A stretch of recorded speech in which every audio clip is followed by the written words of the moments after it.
Right, shall we hit record and go? Well, you already have, so we could just go. We could go. We're going, Matt.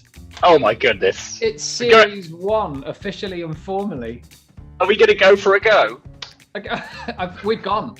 We've gone for a gone. We've got the gone go. Here. Start as we mean to go on. Nonsense. Can I just say, before we get into today, you're looking incredibly brown. Have you been away?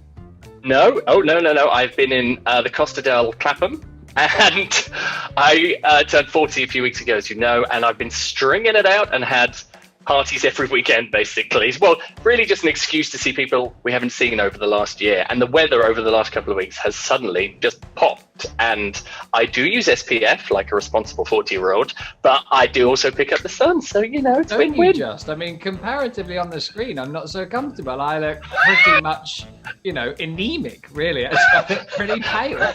We'll put a filter on it, don't worry. XX Pro, Valencia. And I've got new ink on my arm, so I can't go and just crisp in the sun anymore. Oh. So, what's the ink?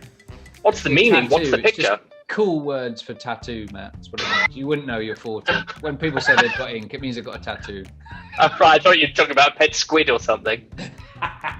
It's leaves, sort of a bit of botany. But it's only... You deserve a smack on the botany. but it's only half done.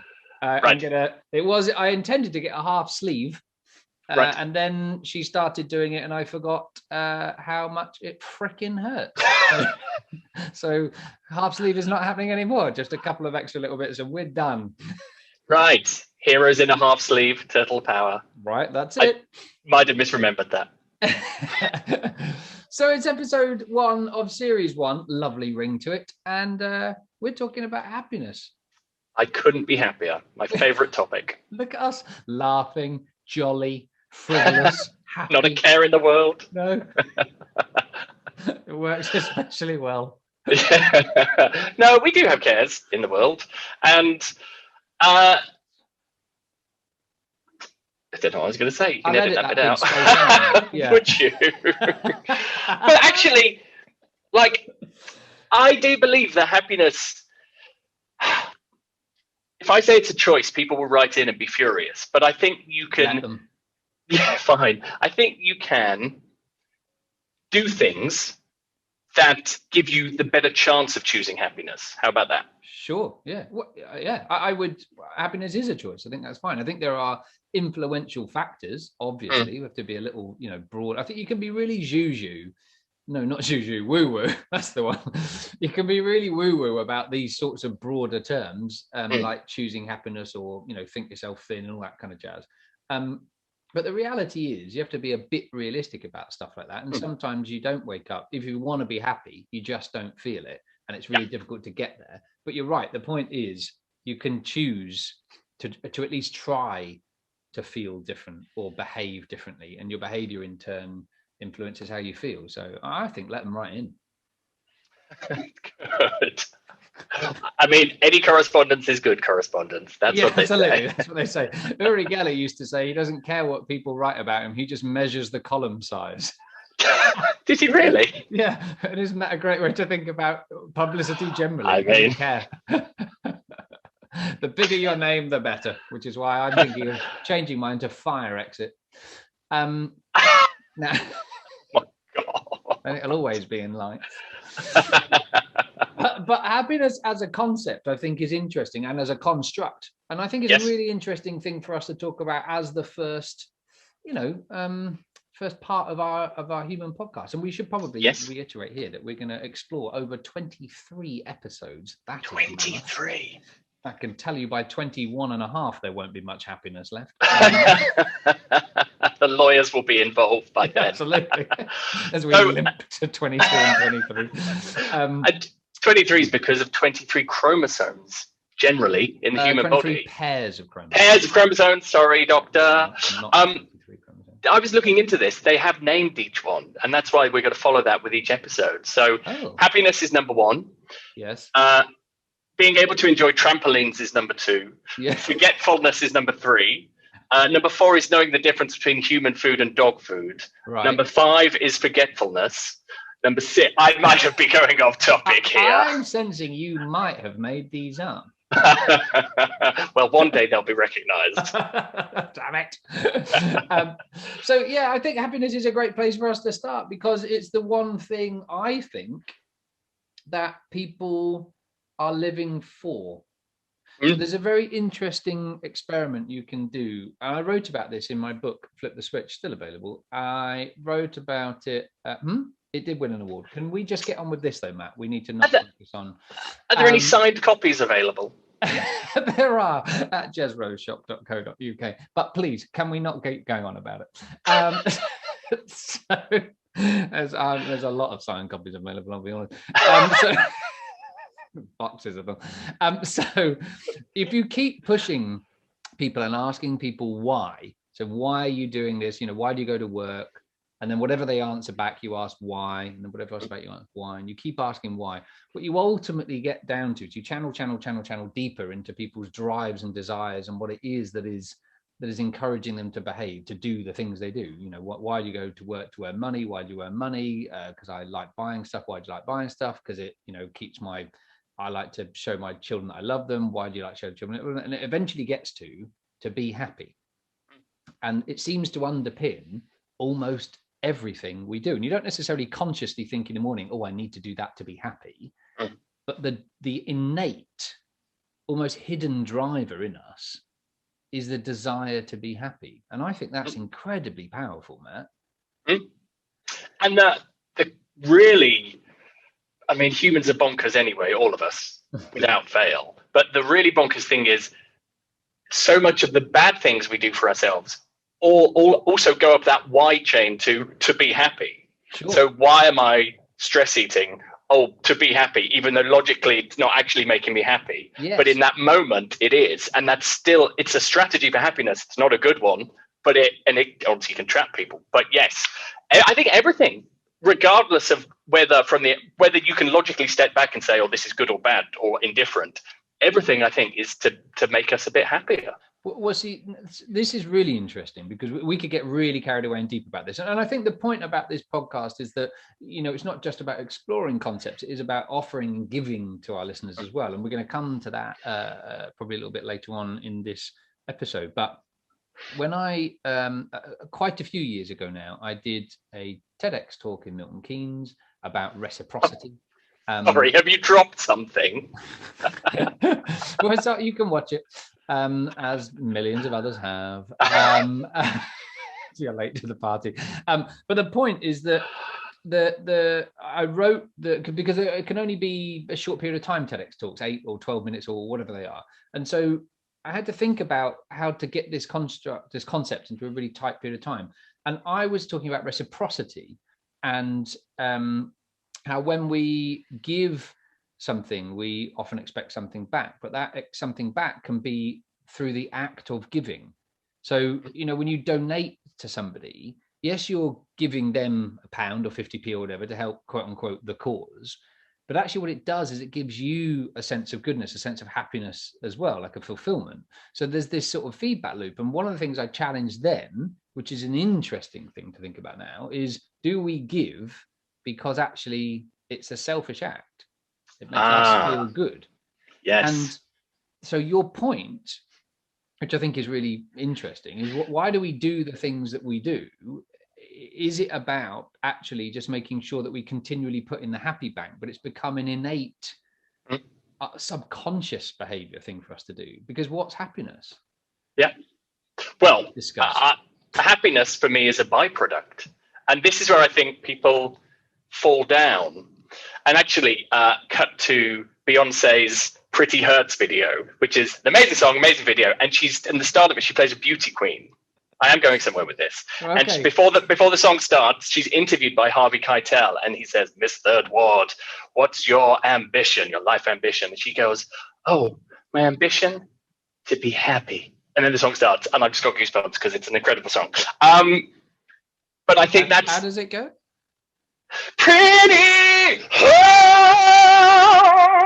No, Yeah, off the charts there. Glad we got that done on episode 1. That question won't be asked again. You should know by now, I'm always happy to burst into song. But the point is, I think happiness is actually a bad goal. Because A, how do you measure it? B, like it's such a gray area of you can be happy and sad at the same time. You can be happy about one thing, sad about another. So people who focus just on happiness as I must get to happiness, miss out. Because for me, happiness is a byproduct of doing things you love. And that realization over the last few years, I think, freed me a bit. I would agree to an extent, in as much that the journey is often the thing that you need to be more present in, not just the goal, because otherwise you negate all of the things that take you to get to the goal. And of course, the trap, on a slightly different scale, but still relevant, is that you will buy something because it will make you happy momentarily, but then of course the happiness wears off, so you have to buy something else, and then we get into this, which there is an international issue, I guess, around this buying behavior and the consumerism, and there is a direct correlation to increases in consumerism and increases in mental health challenges. So there's an assumed correlation between the two. But the thing I would caution is that happiness, you have to be present in it in order to feel it, right? So although you can't measure it, like here's the concept, this happened recently. If I go into the garden because I've got a load of jobs to do, I want to get through those jobs in order to get the sense of fulfillment and accomplishment, and that will make me happy. However, just being in the garden makes me happy, but not if I'm concentrating on getting all of those jobs done, because then I'll be happy. Does that sort of make sense? There's this weird dichotomy. Yeah. And I suppose the same thing is, in your world, it would be, I've got to do 45 minutes or 60 minutes of exercise because that means I have, quote unquote, done my, workout, and then I will be happy, as opposed to enjoying the process that you're going through, regardless of whether you get to 45 or 60 or 20. I wonder how else that would translate for sort of people who don't garden or don't work out. It's anything, isn't it? It's literally anything. It's walking to the bus, and it's. How can you be happy walking to the bus, Matt? How would you be happy? I've got ideas, but I would try and take joy in the things around me. I love looking up and seeing the enormous sky and being reminded of an enormous world all around us. I might be listening to an incredible song that just gives me goosebumps, like Pretty Hurts. I could sing it again if you wanted. Did you get it first time? We're done that. Yeah. Because music for me is like what courses through my veins. Yes, and a curse for the rest of us. And this will sound very smug, but I'm grateful that I've maneuvered my life, that most of the time I'm doing what I adore doing. So I look forward to what I do in my days, and I'm so incredibly grateful that I can say that, because I know lots of people can't. Yes. But I've worked at this as well. This wasn't an overnight. I'm 40 now. Have I mentioned that? Yes. But it shows on the Zoom videos. Surprised he's only just 40. But it just I think we can all take even tiny steps towards doing things to make our days more of what we want from them. People, I think, feel they are just buffeted by time and destiny, but actually you can be a master of your own destiny. You don't have to be a victim of fate. Oh, sorry. What rabbit hole is that? And I wonder whether there's a difference between choosing to seek happiness or be happier or be happy.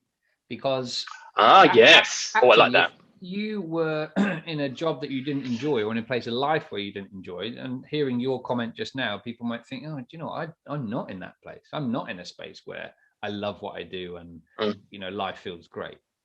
So there's, I suspect, a requirement for change coming. I've just realised I didn't iron my shirt this morning. Self-conscious with my hold you over button flap. So there's a change coming or needs to come at some point in your life, and you know that, you sort of sense that, and you might be suppressing it or choosing not to do something about it, in which case actually your goal is going to be happy if you're not happy right now. And so it's a very fluid concept, this idea of chasing happiness or being happier, but not making it the end destination, because that will move all the time. And I guess having control over being happy, that's maybe the answer to it, right? But yes, you can't, because you can't say I'm going to.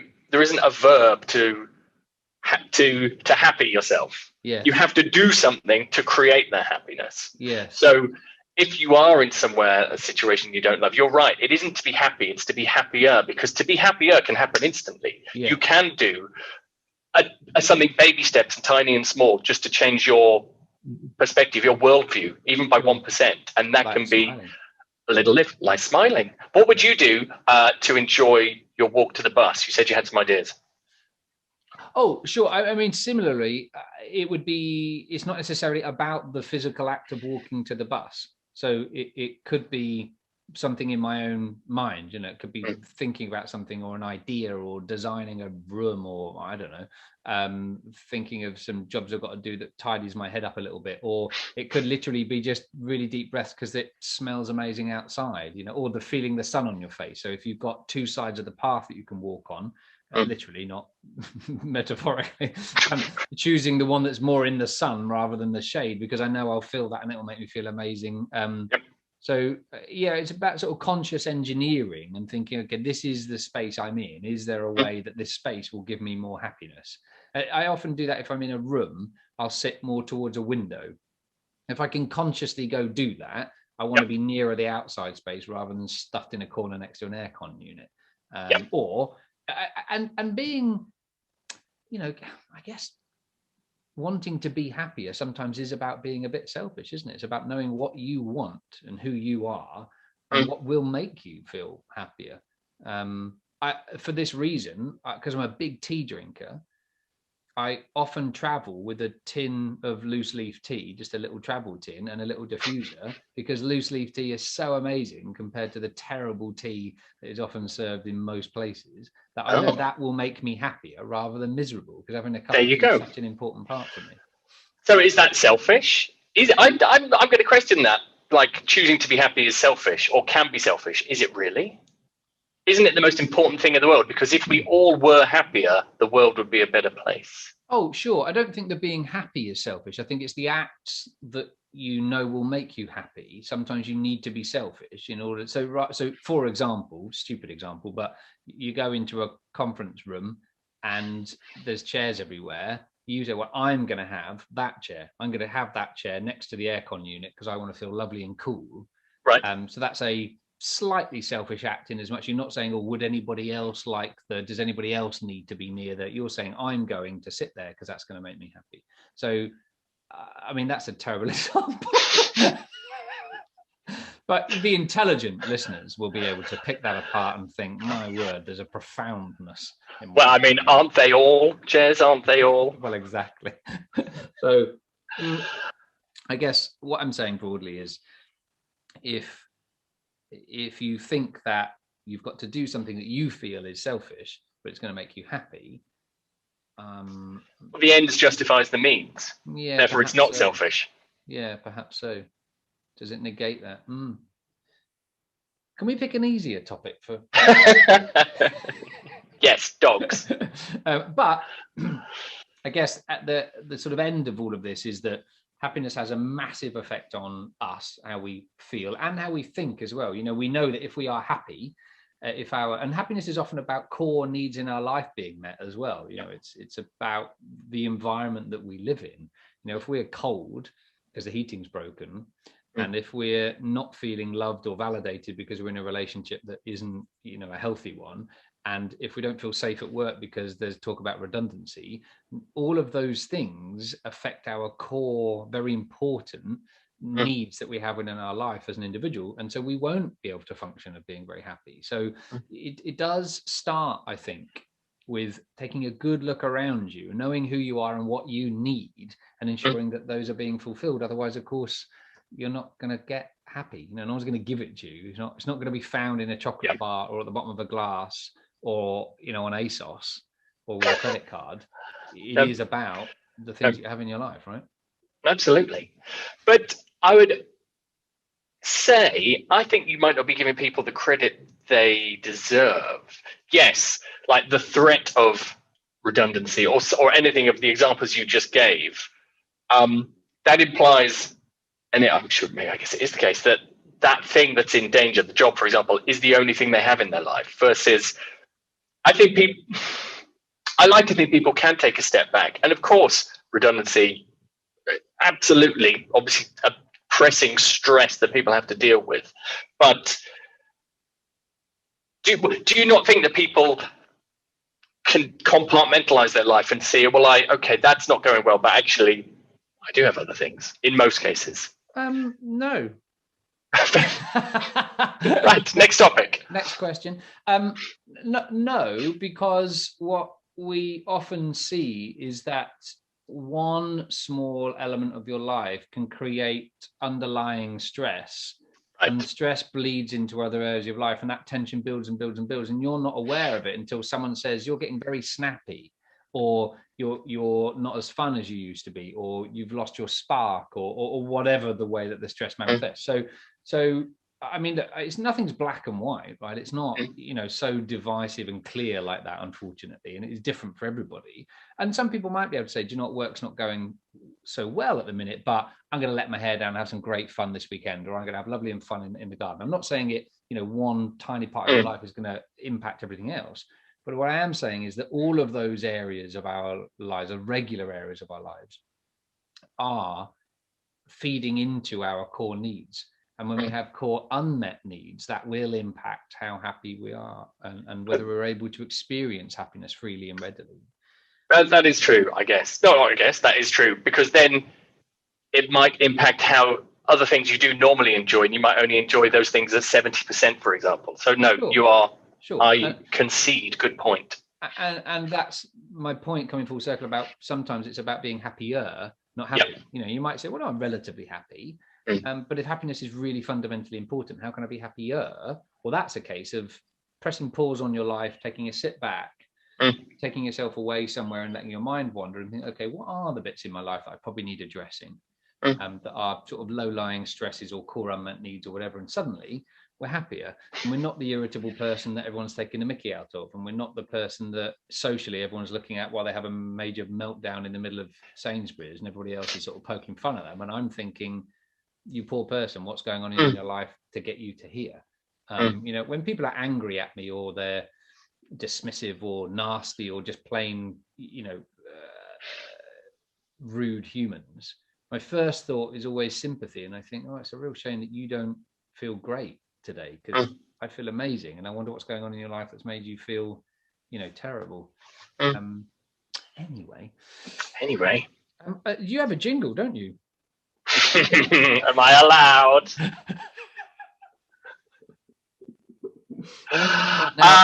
There's been some requests on Twitter. When I say some requests, two. There have been two requests on Twitter. One was my sister. One was your sister. I thought that was hilarious.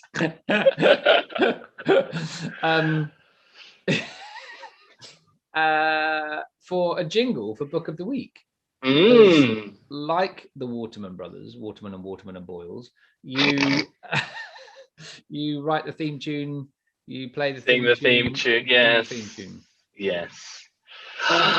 It's Book of the Month with Matt and Jez. Book of the Month, and we're sitting on chairs. I rhymed Jez with chairs. You're welcome. Yes, you did. And as they're now weekly podcasts, will there be a revision to Book of the Month?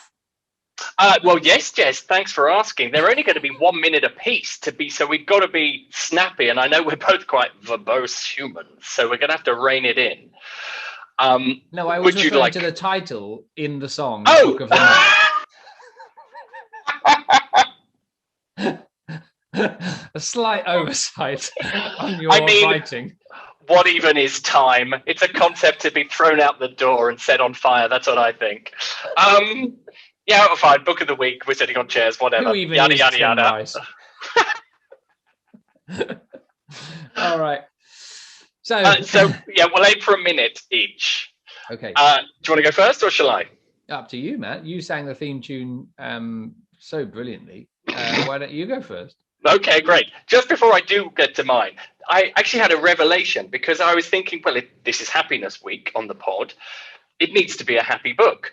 And I went through hundreds of books that I've read that I love having around and on shelves. I could find 2. Basically, everything I read. Everything I read is really intense. And like the book I picked out originally, I will do it, but it's going to have to be saved. And I'm not even going to mention it, but it's probably one of the most harrowing books I've ever read. And it definitely would have been right. Also, precursor before I do get to the real book. The first one I found was, can you see that? The Royal Love Brides.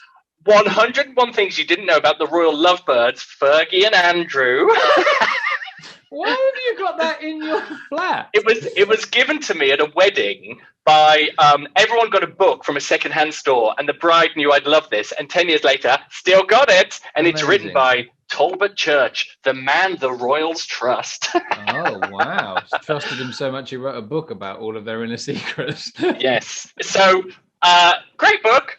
But the book I am going to mention is called. Okay, do you want to start the time? I can time it. I love the fact that on Happiness Week you picked one of the most publicised breakups in the royal family. Oh no, but it makes me happy. Doesn't matter. Park them. Like the nonsense of this. It's just happiness in brackets at the expense of others. I mean, listen to this. Who did the Queen really want Andrew to marry? Oh, I'm going into that. Who tied cowbells under the chalet girl's bed? It's a page turner. Good. Shall I do my minute? Yes. Okay, so 3, 2, 1. Okay, my book is called How to Stop Time by Matt Haig. Ooh. It is a beautiful, funny, engaging, lovely fiction book, so you won't have read it, Jez, no. About a man who ages very slowly. So he has to come to terms with the fact that people he loves die. Now, that sounds very sad, but it isn't at all. And the way he writes it, and he's such an amazing writer. He's written the next one I'm going to read by him is called The Midnight Library as well, which is so well reviewed. And one of my other sisters read that. It's so beautiful because it deals with the crux of, well, if we don't die, then how do we, because we have a limited time, that's what we have to be happy in. Because if we don't die, or if we die over, if it takes like 800 years, sure, then there's no impetus to be happy to do stuff. Versus, it gave me the realization that this is like, we know this, but you have now, and that's it. The future isn't guaranteed. The past's gone. Act now to live the life you want. It's beautiful. How lovely. And who publishes it, Matt? Oh, I don't know. Because I can tell you, because I couldn't find it. I have it here somewhere. It's in a box, because not all my books are out because I've got so many. Right. Remind us of the title and who it's by. How to Stop Time by Matt Haig. Sounds good. But it's a storybook. Yeah, it's definitely a fiction for now. Isn't that like Benjamin Button? Isn't that a film? Or is that the other way around? Did he get old? He has a normal length of time, but in reverse, so he gets younger. Oh, he's born an old man. Not at all like that then. How long does this man live for in this book? Because I mean, well, 80 years is still quite a time. It's not like 800 years. Like he lives through medieval years. Oh, sorry, you missed that. Like I misspoke. Like medieval times to now and onwards. Okay. So it's he sees generations come and go. I think he meets Shakespeare at one point. It's brilliant. Wow. Well, what's your book? I read a lot of biographies, and I figured that biographies were really important because this is the human podcast. So I know people think biographies are boring and they share the same first letter. So I understand that. But I have hundreds of biographies. I really love reading about other people's lives, about other people's inspirations, about other people's challenges, about other people's highs and lows, and you know, the journey of their life. So because this is about happiness, Ready? What? You've got a minute. 3, 2, 1, go. Oh, I thought I'd already started. Great, what an extra minute. So and that was just bluff. I'll tell you when a minute's up. So this is. I'll tell you when my time's up, dear counter. So this is Gesundheit by Patch Adams. Not that Patch Adams, but that Patch Adams. So not Robin Williams, but it's the same. The film is a real thing that is apparently very different to the film. And a really sad story is that they bought Patch Adams's story, his life story, whoever the film people were. I'm not going to say the name because you know their lawyers are better than mine probably. But the film rights was part of the thing. They would promise they would give him money from the sale of Patch Adams the film in order to fund this free hospital, and he never got a dime from it. So it's a real kind of tragic twist on the fact that Patch Adams was such an amazing film with Robin Williams. Anyway, the original Patch Adams did just that. He trained as a doctor, but saw major problems with the health system in America and around the world, and wanted nothing more than to discover what it was that people needed when they were at the sickest and the lowest. And of course, it was happiness. So he trained as a clown, as in like proper clowning techniques, traveled all over the world, got these teams of genuine clinical doctors together to go and find ways that they could alleviate pain and improve people's suffering by giving them free healthcare and by providing just a little bit of joy and loveliness and kindness into the world, allied to medicine. And he was the first person to put clowns into hospitals, which is now a huge project all over the world. So it's called Gesundheit by Patch Adams with Maureen Melander, and it's a history of his life and all of the incredible things he's doing and intends to do, and his sort of explaining them. It's a real feel-good book, but it's also a real one that makes you feel happy because of it and gives you a real, what's the word? Real, oh gosh, what's the word I'm looking for? Real immersion, vicarious. Makes you feel good about humanity, if whatever that is. So that's that. And it's published by Healing Arts Press in Vermont. It's still available now. You definitely could get it from your independent bookstore or from the tax evading giants Amazon. That sounds lovely. And you're assuming I've ever heard of that film or that person, which I have not. So you've never heard of Patch Adams, the film? Listeners, I'm shrugging. 50 and not know. It's an incredible film. It's one of Robin Williams' finest pieces. You must watch it. It's a great film called Patch Adams. It's great. Right. Okay. My tattoo's itching. Is that connected? Don't know, maybe. It's like, you know, when like Harry Potter's scar itches, maybe there's some sort of, I don't know. Right. Is there a doctor nearby? Mystical forces. Your spidey senses are tingling. Yeah, my ink itch. Lovely. Well, 2 great books. Bonus one, don't forget The Royal Lovebirds about Perky and Andrew. 2.5 books of the week, quite frankly. Hey, you know, in the testisodes. That's easy for you to say, isn't it? The testisodes. I did just say testicle. You testisodes. We were going to start a little human song or human playlist. Yes. Which you did. Which I did. And actually, via the human Instagram, which now exists, at That Human Podcast, you can find the link to it. Yes. Oh, great. But that was actually for the previous one. So there will be a new one by the time this official Series 1, Episode 1 comes out. So is there a weekly one? Are we doing a weekly album of human-related songs? So what it's going to be the same playlist, and I'm going to add 5 each week. So the 5 at the top are relevant to each episode. Amazing. Will they be relevant to Book of the Month and the theme as well? Well, it's going to have Fergie from the Black Eyed Peas as the link.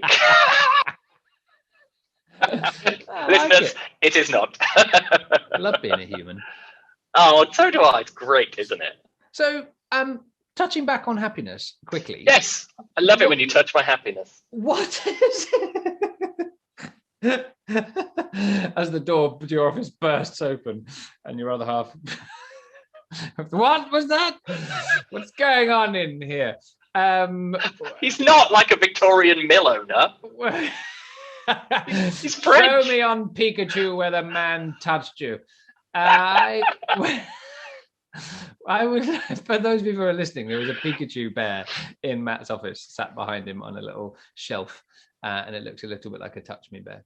Now, what is it that prevents happiness, Matt? Because I meet a lot of miserable people in my life. Just wondering what that statement means. I've sort of gone into a different place in my brain thinking maybe it's not them. Why do I always meet them? I'm the catalyst. But there are a lot of naysayers and doubters and whingers and people who just, it seems like they're not happy. Well, they're never happy, but it seems like they're not content unless they're moaning and whinging about something. Or, you know, I have a couple of people in my family actually that just never seem to be happy. And I'm the complete opposite. It's almost like you feel a bit annoying because you're so much more positive and happy than all those people that you think, God, I'm beginning to annoy myself because the chasm is significant.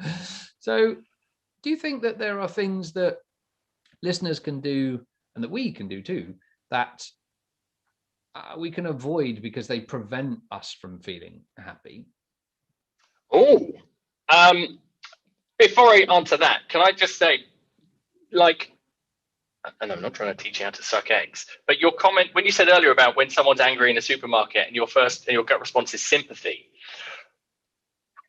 would it be patronizing or not if your gut response to the people in your family who aren't as happy as you are was actually sympathy as well? Because I guess there's a reason they've got to that point, because aren't all toddlers and 4-year-olds happy, and then life beats it out of us in some regard? Yeah, I suppose so. Broadly, that's a generalization, I suppose, but because you know, we're a product of our environment first and foremost. But I think for everybody, it's quite true that for those that we love, we have less patience for because we love them, and so for our family and our spouses and perhaps our very close friends, if we're very close to them, sort of live in their pockets a bit, we do find that we're less patient with them because of the fact that there is a deeper love, because we expect we feel like we don't have to try as hard because we're in that love phase with them, and so I guess sympathy isn't a natural thing that I would go to straight away. It would be more I mean, I'm quite a patient person, so I don't jump to irritation. You know, if you want to do something the wrong way, what I consider to be the wrong way around, but nobody died, well then that's something I need to explore internally, not change the other person, right? So, but that's an interesting point. Maybe sympathy is something we should offer more people more regularly, and be conscious of that, in which case, in turn, everybody would be a bit happier, wouldn't they? I would imagine so. It sounds. This is becoming very quickly almost like a manual of how to be human, isn't it? And I think that's a great way to look at it. 23 chapters in the Human Book. Absolutely. Coming soon via Random House, Christmas 2021. To all good coffee tables. Shoot ourselves in the foot. Any publisher that would like to give us that. Well, yeah, exactly. How to Human. That's a great thing, isn't it? How to Human. So you sort of skirted around the question there, Matt, but very well done. You did sort of reflect that. And so back to the original question. What are the things that you think that people could avoid? What prevents us being happy? What would you say that was? Well, I'm going to be annoying and half skirt it again, maybe escort it. Are you running for your local parish council? Are you? I do have the authority. As opposed to things they can avoid, what about things they could do? The other side of the coin. Because I think you can't always avoid the things that make you unhappy. What is it that prevents us from being happy was the question that I guess I was trying to get to, rather than it necessarily being you can do all these extra things to make you happy. And there are two, those are, I think they're both relevant, aren't they? They're both important. I mean, what I think what you're saying comes back to that hierarchy of needs of what is stopping me being happy, looking at the base levels, the different levels, obviously up to like fulfilled self-actualization at the top. If we're going Maslow, love a bit of Mazzers. Disrespectul. We're very close. It starts with you, doesn't it? One of the things in the book one of the exercises I often ask people to do is to write down all of the things that make you happy, all the things you get fulfillment from in your life. And really spend time on this, 10, 20 minutes, an hour, whatever. It doesn't have to be done in one sitting. Spend a lot of time doing the groundwork, like you'd prepare to decorate a room, it's all in the preparation. So just list all of the things that you get enjoyment from: walking the dog, I don't know, laying in bed, sex, I don't know, time on your own, whatever it is, all of the things, eating chocolate, melting it, whatever. And when you've exhausted that list or got a decent list, next to each one, score it from 1 to 10 or 0 to 10. I love this. In terms of the frequency recently which you've engaged with each of those things. So if you love walking the dog, excuse me, but you don't have a dog anymore, that's going to be a 0, obviously. If you're on some, I don't know, chocolate-free, sugar-free month or something, but eating chocolate's one of your favorite things, obviously that's going to be a 0. If every single morning you love waking up and that's something you do every morning, that's going to be a 10. So you're scoring it between the frequency, how often you've done it recently. When you've done that, you're then going to, what you've got in front of you basically is a list of all of the things that you enjoy doing that make you happy and beneficial, and how often you've recently engaged with them. So straight away, you've got a clear indicator of things that you need to do more. You need to actively engage more with them. And it's a nice sort of, I don't know, nice way to sort of roadmap people and gently encourage people, because often, I often hear you're especially guilty of this, Matt, and you will say things like, well, you will not say "I love you" nearly often enough. No. Whenever we speak on the phone, no. What you do is you often excuse the simple things that you say. So you say, I'm not teaching you to suck eggs, or this is obvious, or we all know this. I do say that, don't I? But those things are obvious, but we need to be reminded of them. It's often the very simple things that make the most extraordinary changes in our lives. And the reason that it makes extraordinary change is because it's the simple things that we often forget about. And to be gently reminded of those things is incredibly important. And often I think collectively, it's our role in life to gently remind each other of the things that we might have forgotten. That is a revelation. No. Well, I totally agree. The simple things are the easy things to do, and they give us most often the quickest and most fulfilling burst of happiness, and therefore we can do them more often and find ways to do them more often. Also, the revelation is that I excuse myself. Is that it? Genuinely, have you noticed that prior to this, or did you notice it today? No, prior to it too. This isn't an unremunerated therapy session.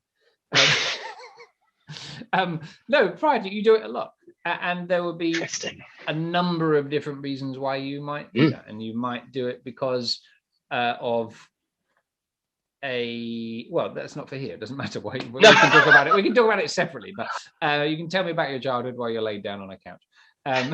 But it's interesting how many people actually do the same thing. The "I'm sorry" or the "oh, sorry to interrupt," or I don't know. We're always apologetic for having our own opinion, or tend to be very apologetic for offering advice. And we shouldn't be. We should be much more confident. You have to be rude. It doesn't make you forthright or rude. But the language that we use absolutely influences how we think and how we feel. And so, for you to, it's like "I need a glass of wine" is different to "I would like a glass of wine." The story. Yes, it's 20 past 12. And I need another glass of wine to get to the end. Yes. Run on. Would you contact the sommelier? Have him come here. So the language that we tell ourselves influences what, our own story. And so that's interesting in itself. Perhaps this is something we should end on, is that, you perhaps, dear listener, should think about not trying to find happy or being happy. You should accept that there are things that make you happy right now, and that what we're looking for is a journey to be even happier that doesn't negate anything that happened to get you to where you are right now. It doesn't negate anything that happens in your life right now, but it's how can we push the boundaries even more and be more smiley, more content, and more happy. I think that's lovely. And actually, that links perfectly cyclically back to what I said at the start about we have the power to decide to be happy. If we're choosing different language to describe ourselves and how we interact with other people, yes, that could instantly start to ratchet up how we feel about ourselves, our self-confidence, our self-esteem. And in that as well, down those paths lies further happiness, because you know who you are, you're more comfortable being who you are, and you can just be you. Yeah. The revelation. I mean, I'm not saying... Do you feel it? The magic? I'm going to need Pikachu again. Well, I think that wraps up episode 1, doesn't it? Which are, because we're weekly, they're nice shorter episodes for people to digest, because we're going to be coming in their ears every single... Whoa! Hang on a minute. Let me just do that again. Let me do that again. We're going to be... because these are shorter episodes. Not that sort of party. Because we're going to be in your ears weekly now instead of... Do you know what, Matt? Do you want to wrap up? Well, don't forget there's merch on the way, Jez. This is exciting. By episode 2, we will be sporting Human Podcast exclusive limited edition as well. Human Podcast branded goods, cloth. Yes, clothes, I think he means. Yes. Yes. Yes, which I'm super excited to be out and about in, and they'll be available. Over the next few weeks, we'll be modelling them independently, different varieties and different slogans. Do you know what? You know, in one of the testisodes, you said "touch of the bear," right? I did. I wonder whether we should have a little phrase that we could put onto some of the T-shirts that might become a little well-known phrase. I mean, the episode titles have all been quite good. Yes. This is to be TBD, but yeah. That's that. We'll put that on the agenda for next time. I think people need to let us know on Instagram whether that's something they want to see or not. Yes, that the Instagram handle is That Human Podcast. Well, Jez, that was amazing. Thanks. Thank you for opening up your brain and sharing some of the darker thoughts that were in there to do with happiness. But hey, you can't have happiness without... Oh no, I was about to go into a whole other episode. You wouldn't know what happiness was if you didn't have some level of sadness. That is very true. And maybe we'll pick up on sadness in another episode of our chromosonological series 1. I made that up. I can do words. So listen, if people want to see our book of the week and possibly a little, I'm such a tease, Matt, possibly a little merchandise special offer, maybe some free stuff winging their way. What is the Instagram? At That Human Podcast. Love that. Don't forget, of course, to share if you love the podcast and subscribe, because it's weekly now and you'll forget, because we probably will too. So if you subscribe, be sure to join us every single week. Is that it, Matt Boyles? For now, I think that'll do, Jez Rose. We will see you next week. I can't wait. Bye. Bye.